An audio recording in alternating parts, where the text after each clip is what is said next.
Welcome to Music History Monday for December 18th, 2023. I'm Bob Greenberg, and the title for today's podcast is Shostakovich Symphony No. 13. If you haven't already, please consider joining me on my subscription site at patreon.com/RobertGreenbergMusic, where I blog, vlog, podcast, pontificate, review, and bloviate 4 to 6 times a week. On December 18th, 1962, 61 years ago today, Dmitri Shostakovich's Symphony No. 13 received its premiere in Moscow.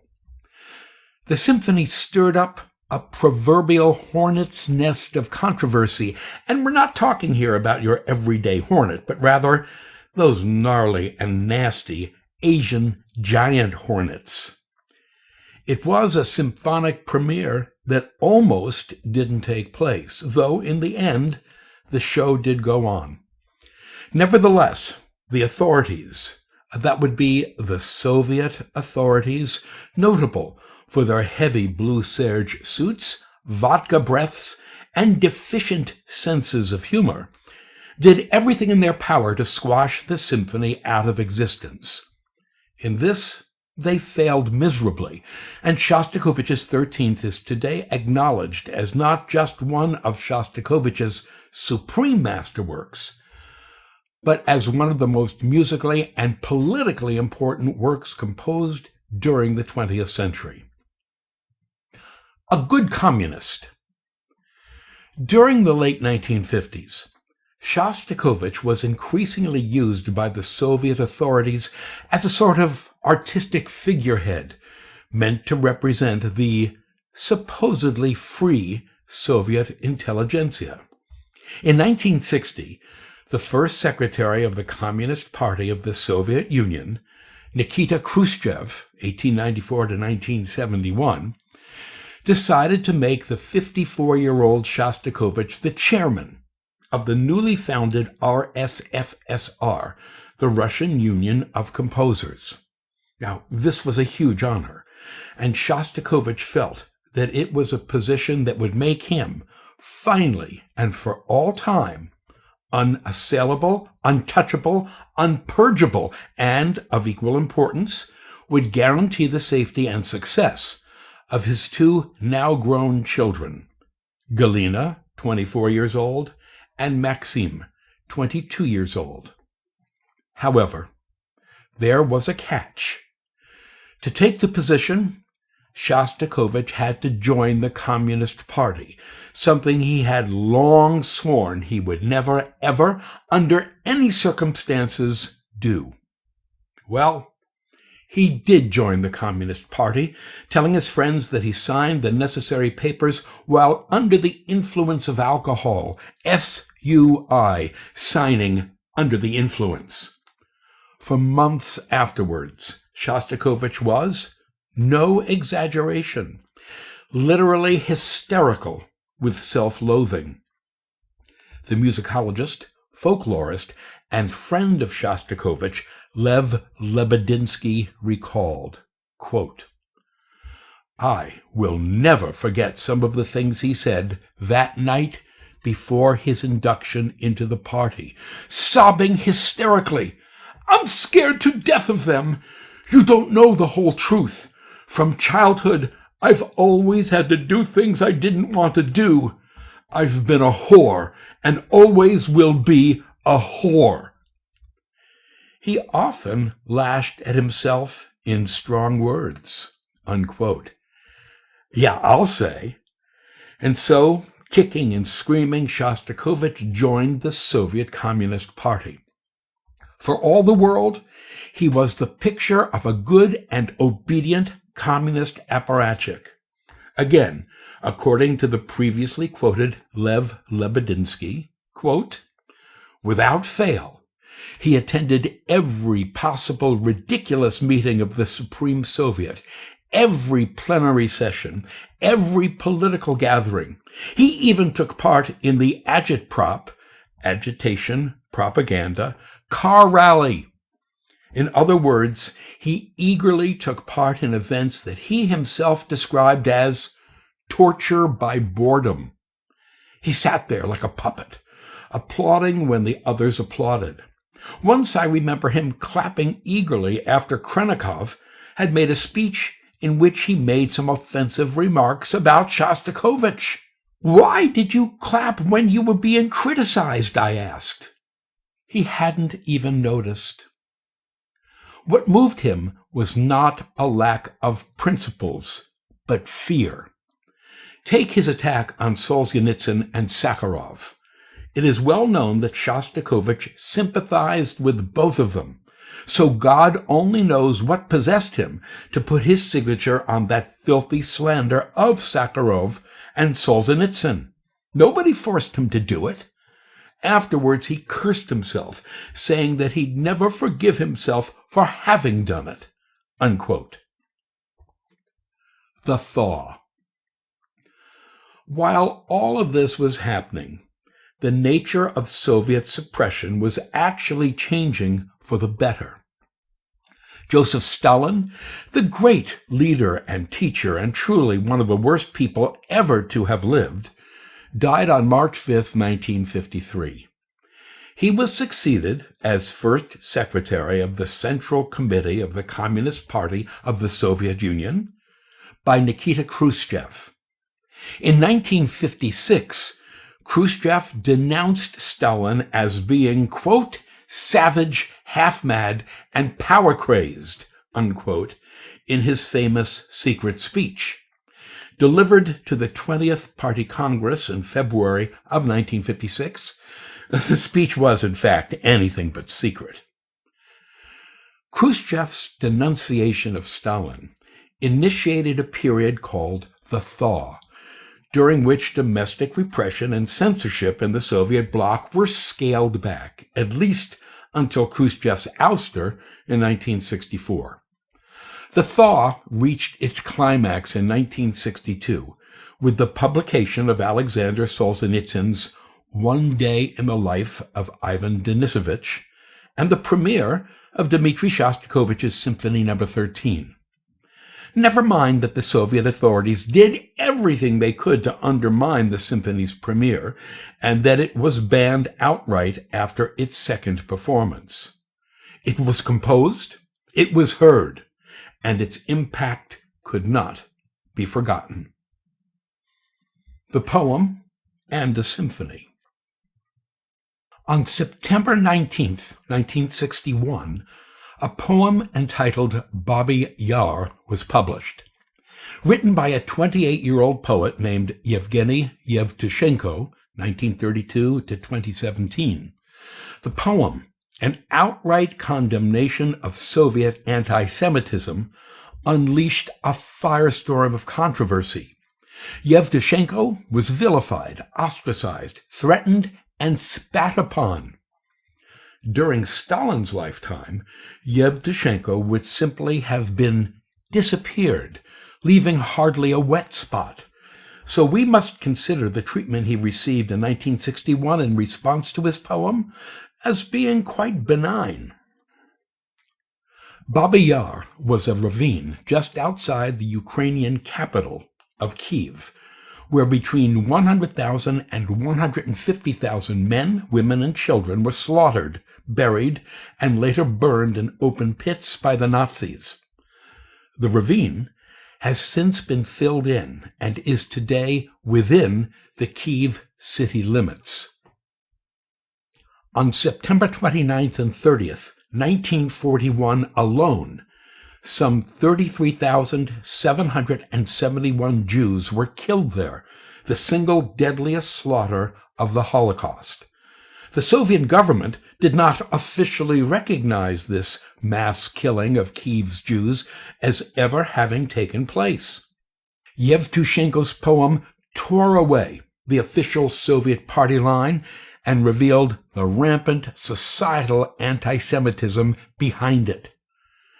Yevtushenko's poem concludes with the lines, "There is no Jewish blood in my blood, but I feel the loathsome hatred of all anti-Semitism as though I were a Jew, and that is why I am a true Russian." Shostakovich read the poem and was deeply moved. He told an interviewer, quote, "I was overjoyed when I read Yevtushenko's Baba Yar. The poem astounded me.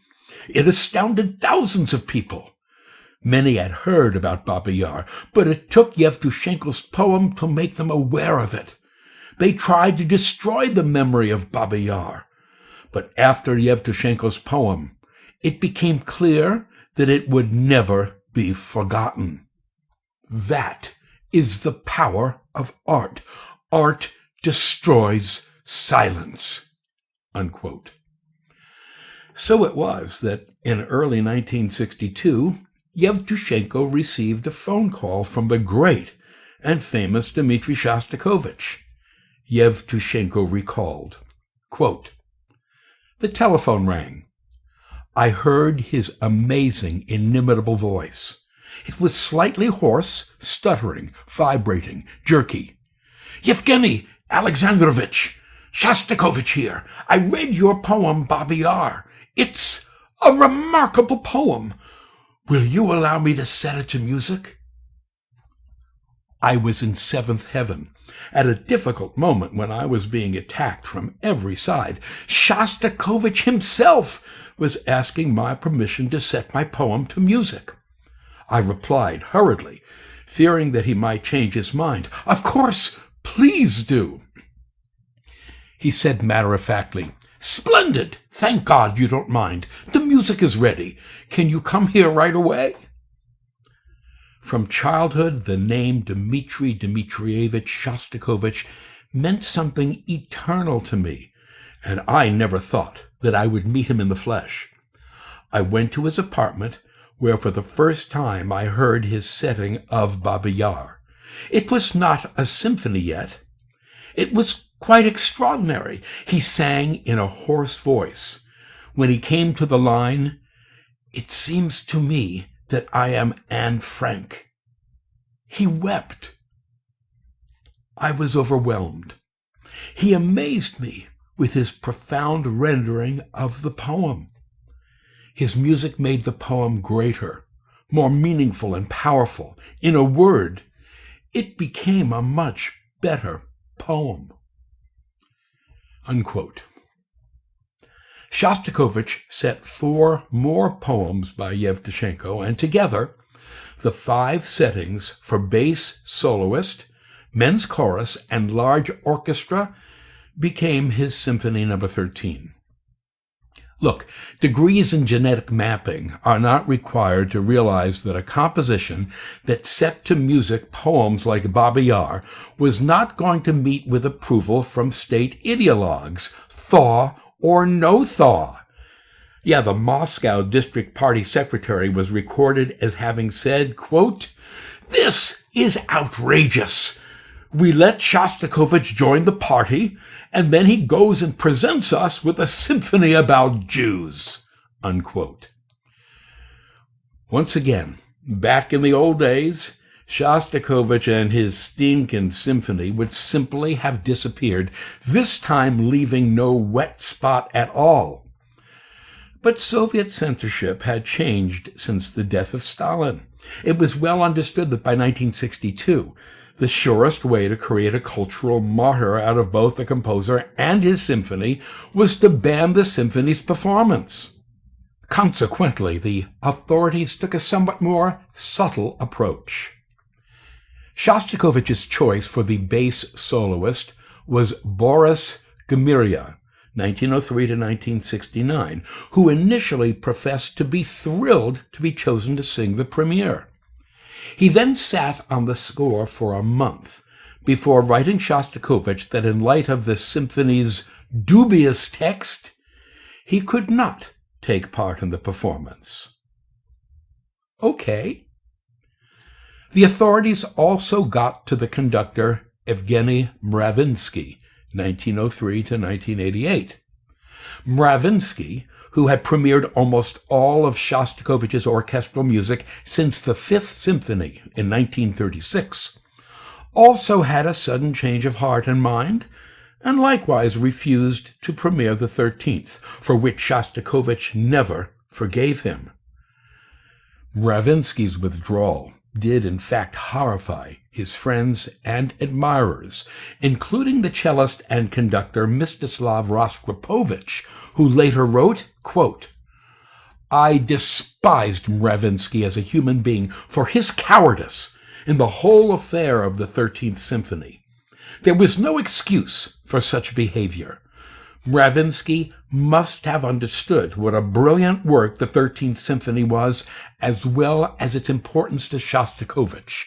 Unquote. The conductor Kirill Kondrashin, 1914 to 1981, stepped in for Mravinsky, and rehearsals commenced. The premiere of Shostakovich's Symphony No. 13 was scheduled for the evening of December 18th, 1962. The dress rehearsal was scheduled for that same morning. The house was packed for the rehearsal. Students from the conservatory and party officials were there in conspicuous number. One person who was not there was the new bass soloist, Victor Nichapailo, born 1926, who phoned in 15 minutes before the rehearsal was to begin and claimed that he was indisposed. Got it. Anticipating just such a possibility, Shostakovich and the conductor, Kirill Kondrashin, had arranged for another singer named Vitaly Gromadsky to secretly learn the part, a sort of emergency understudy about whose existence no one else was aware. Gromadsky was brought forward, and the dress rehearsal began. After completing the first movement, the setting of Baba Yar, the conductor Kirill Kondrashin was called to the telephone. Kondrashin tells the story. Quote, "It was Georgy Popov, the Minister of Culture. 'Kirill Petrovich, how is your health?' 'Very well,' I said. Then a menacing tone was introduced. 'Is there anything that might prevent you from conducting tonight?' 'No, I'm in splendid form.' Then he said, 'Do you have any political doubts in relation to Baba Yar?' I answered, 'No, I don't have any. I think that it's very timely and very relevant.' Silence again. Then he said, 'Tell me your expert opinion. Can the symphony be performed without the first movement?' I said, 'That is entirely out of the question. Everybody already knows that the first movement is a setting of Baba Yar. If we cut it out, it will cause a most undesirable reaction.' Silence again. Then he said, 'Well, do as you see fit.'" Unquote. Kirill Kondrashin was a brave man. The performance went ahead that evening as scheduled, with a few lines of text censored and minus the planned television broadcast. It was a triumphant and very emotional evening for most everyone involved, although you wouldn't have known it from the reviews, because there weren't any. Instead, an unsigned editorial was published in Pravda a few days later. Without naming any names, it read, in part, quote, "If, let's say, a composer writes a symphony about our reality, basing it chiefly on gloomy, evil, sarcastic, parodistic, or tearful, pessimistic images, then, whether the author desires it or not, what results is the denigration of our life, its mistaken, distorted portrayal." Unquote. But the symphony had been heard, and as Shostakovich observed earlier, art destroys silence. After the premiere, the pianist Maria Udina, 1895 to 1970, represented well the view of the liberal Russian intelligentsia when she wrote the musicologist Pierre Suvchinsky that, quote, Shostakovich has become one of us again with his 13th, unquote. Yeah, our comment to Madame Udina, having been forced to join the Communist Party notwithstanding, Shostakovich had never ceased being one of you. A recording we all should know about. Ordinarily, a Music History Monday post about a piece of music would be followed with a recommended recording the following day in Dr. Bob Prescribes. However, that will not happen, as I have something else in mind for tomorrow's Dr. Bob Prescribes post.